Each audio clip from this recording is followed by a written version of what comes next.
Part 1. Question 1. You turn on the television and hear a man giving a lecture. The man teaches A. Geography, B. Tourism, C. History. Franco-German enmity had a long tradition before the First World War.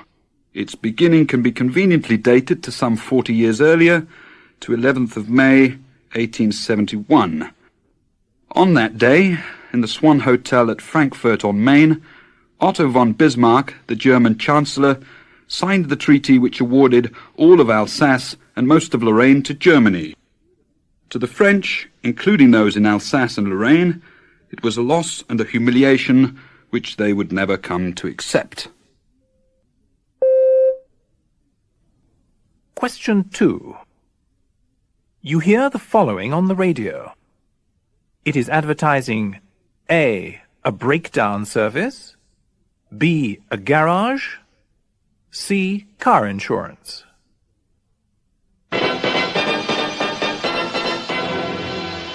Breaking down can be a nightmare, and expensive too. Yet with Starter, the RAC's low-cost service, you can have help and security from as little as £29 per year. Over 80% of our patrols arrive within an hour of your call. 85% of repairs are made on the spot. Tows to local garages are free.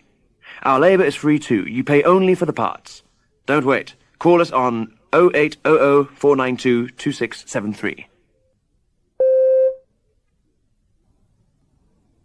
Question 3. Listen to this commentary. You are listening to A. a swimming race, B. a horse race, C. a car race. And as I speak, Foynehaven hits the front half a mile from home. He's followed by Martin Stephen on Turnip Trump, and in the blue and purple colours, Peter Llewellyn on Shandy Dad. They're coming up to the second last fence, and Foynehaven clears it 2 lengths ahead of Turnip Trump. And Shandy Dad has gone down in that one. But the rider, Peter Llewellyn, is okay. He's up and walking. It's these two clear well of the field now, and it's between these two, and Father Christmas is now in the 3rd place, but 10 or 12 lengths behind the leaders. Question 4. Listen to this telephone conversation. The speaker works for A. a building company, B. a restaurant, C. a hotel. Good morning. How may I help you? Certainly, sir. Would that be a single room or a double room? A double with a bathroom en suite. Yes. The price includes breakfast, which can be taken in our restaurant or in your room. We offer either a traditional English breakfast or a continental one. Certainly, sir. I'll fax them up to you straight away, and we look forward to seeing you tonight.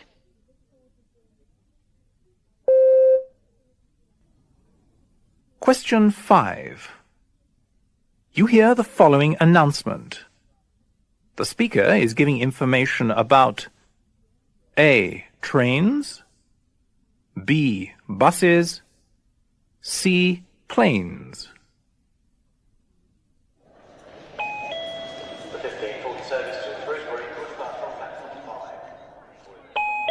Now standing at platform 1 is the delayed 6:45 for Swansea, calling at Bristol Parkway, Newport, Cardiff, Bridgend, Port Talbot, Neath and Swansea. Passengers for Cheltenham and Worcester should change at Bristol. Passengers for the Valley Line should change at Cardiff. Arriving at platform 3 is the 7:30 for Birmingham, calling at Solihull, Alton, Alcox Green, Tyseley and Birmingham Moor Street. This service does not stop at Snow Hill. Passengers wishing to travel to Snow Hill should cross the bridge to platform 4.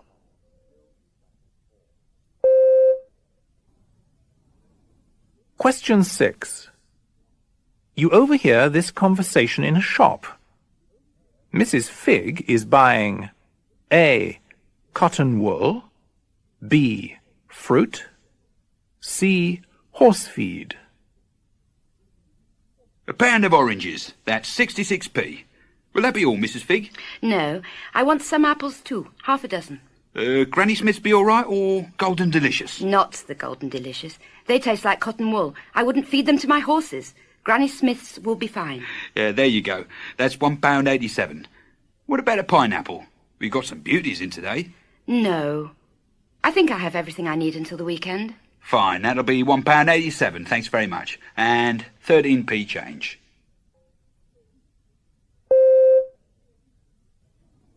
Question 7. You overhear this exchange in a restaurant. The man is talking to the woman about A. A job they've just completed. B. A business proposition. C. Buying a house.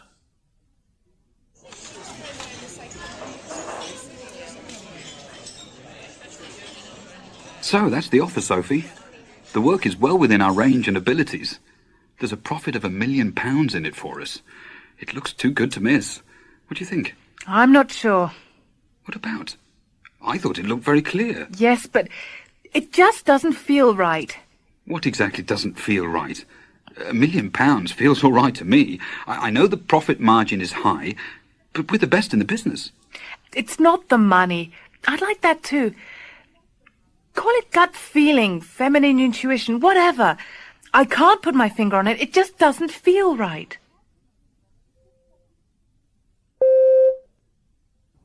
Question 8. Listen to this teacher in class. What subject is being taught? A. Football. B. Arabic. C. English. Any words you don't understand? Yes, just one. Arsenal. Ah, very interesting word which comes from Arabic. Anybody else know what it means? Apart from a football team? No, it doesn't mean a football team. Actually, it comes from two Arabic words, da and sana'a. Da means a house, and sana'a means to manufacture. In this case, explosives. Put the two together and... Can anyone guess the meaning now? That's the end of part 1. It's a long way from cooking dinner every day for the family to preparing 500,000 meals a week in a purpose-built £5 million factory of your own design. But Anita Lee has made the jump in just 4 years. The Chinese meals she used to make for her husband David and 2 young daughters are now enjoyed in millions of family homes. It's not something that is easily done. Otherwise, we'd all be doing it. So where did she start and why? I started making my own Chinese food because I didn't like what I could buy. The Chinese meals I bought in the supermarket didn't taste like Chinese food to me, and were nothing like my mother's cooking back home in Hong Kong. Even meals from the local Chinese restaurant seemed to have been adapted to suit English tastes. So I looked around for proper Chinese ingredients and cooked for myself. And when I cooked for my family and friends, they all said how much better things tasted and how much they enjoyed them. But many of us are good cooks at home, and that doesn't make you Businesswoman of the Year overnight. So what was so special about her cooking that made it so enormously successful? One of our friends owned the local Chinese restaurant, and whenever he visited our house, he liked the homemade noodles so much that he wanted to use them in the restaurant. They were a big success, and he encouraged me to try out other things for him, like sweet and sour sauce and crackers. He'd always had trouble getting and keeping good cooks, so he liked to buy in the sauces ready-made. He liked the arrangement, and so did I. I started taking people on to help, and then took a unit on an enterprise estate in Cowbridge to cope with the demand. It all grew from that, really. As easy as boiling an egg, but in fact it wasn't always plain sailing. We had trouble when the company became so successful that we attracted a buyer. The Gourmet magazine had given us its top prize for ethnic cuisine, and contracts were coming in from all the big supermarket chains. We needed to expand, but didn't really have the capital to do it. I was reluctant to go to the bank for a loan, and Lanier Foods came along and offered us the funds we needed. It seemed too good to be true. In fact, it was too good to be true. The Lanier offer was deficit financing, which was just what Anita had been trying to avoid. Things got difficult, and in no time, Anita's company was pouring money into Lanier instead of the other way around. I was still managing director, and tried for some time to organize a management buyout. In retrospect, we had a wasted year, but I'm glad it was only 1 year. When Lanier finally went into receivership, we were able to buy our independence. That's the end of part 2. Speaker 1. I've been teaching maths for 35 years, and naturally I've seen a lot of changes in that time. I've attended a number of in-service training courses to make sure I'm up to date with all the new methods. And, of course, it's the computer era now, so that's taken quite a lot of getting used to. I have to admit my students seem to know a lot more about them than I do. Speaker 2. I went to Cambridge and trained to be a teacher to make sure I had the best possible background. I regularly take magazines like Modern English Teacher and English Teaching Today to make sure I give my students the most up-to-date techniques available.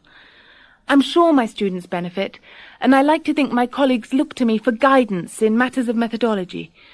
I like to think, too, that my department is in the forefront of developments in this school. Of course, my ideas have yet to work their way through in terms of exam results, but I'm sure they will in the fullness of time. Speaker 3. I teach humanities, and I think most of my students find it an interesting subject. The department believes in a thematic approach, so what we do is choose a topic, for instance, the Romans, and look at it from a historical, geographical and sociological point of view. The students do a lot of project-based work, and by doing this, they get more involved. We also have a lot of trips to museums and other places of interest, and this motivates students enormously. Speaker 4. Yes, the music department isn't bad.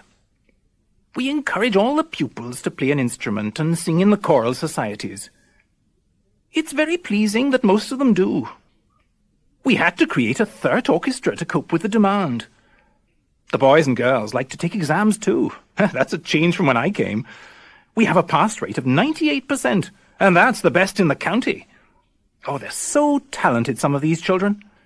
We always get 5 or 6 with music scholarships to university or music college. And one of our violinists won the BBC Young Musician of the Year last year. Speaker 5. It's so difficult with science teaching to know if you're doing it right.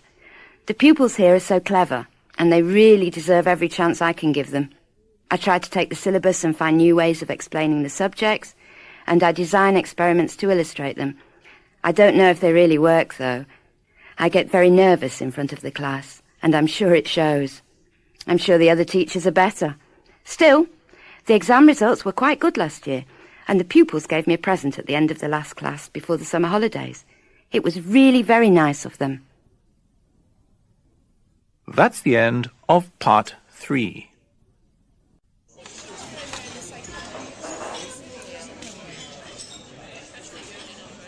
Well, Dad, it's great to see you again after so long.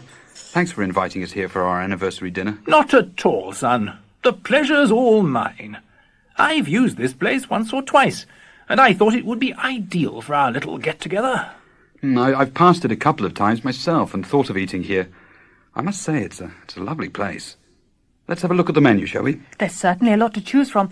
I think I'll try the fish. It says here the fish is fresh today. I wonder what day today is. I fancy a nice juicy steak. But since I had all that dental work done, chewing one's a different matter. I think I'll have the fish as well. Well, I'm going to go for the chicken. All these fancy sauces are all right if you've got the stomach for them, but I can do without all the trimmings. I'll see if I can catch the waiter's eye, shall I? What are we going to drink? I fancy a nice dry white wine. Oh, good idea. The wine here's excellent. John, it's a pity your mother's not very well. She really wanted to see you both. Yes, it is a shame. I know. I'll give her a ring from here. That might make her feel better. That's a lovely idea. Don't take too long, though. I think the waiter wants to take our order. He's coming over. Well, actually, he's bringing a bottle of champagne. I ordered it earlier. After all, this is a celebration. That's the end of Part 4. That's the end of the test. Please stop now. Goodbye.